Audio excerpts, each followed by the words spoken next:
Isaac must have had many memories of offering sacrifices with his father, but they were both about to face a sacrifice that neither of them would ever forget.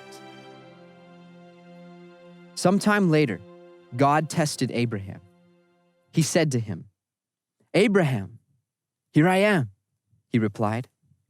Then God said, "Take your son, your only son, Isaac, whom you love, and go to the region of Moriah.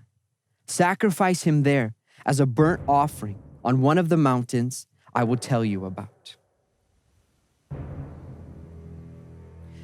God decided to test Abraham's obedience by telling him to sacrifice Isaac. But can you imagine Abraham's shock at hearing this?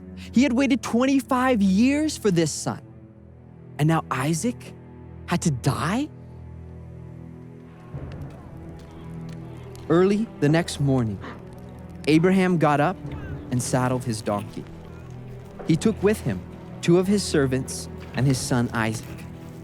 When he had cut enough wood for the burnt offering, he set out for the place God had told him about. On the 3rd day, Abraham looked up and saw the place in the distance. He said to his servants, "Stay here with the donkey, while I and the boy go over there. We will worship, and then we will come back to you." Abraham obeyed the Lord, and he and Isaac set out for the region of Moriah. But once they got there, at the base of the hill, he said something strange to his servants. He said, "We will come back to you." Wasn't all this supposed to end in Isaac's death? What could Abraham possibly be thinking? Hebrews 11, verses 17 through 19 lets us in on what was going on in Abraham's mind that day. He who had received the promises was about to sacrifice his one and only son, even though God had said to him, "It is through Isaac that your offspring will be reckoned." Abraham reasoned that God could raise the dead.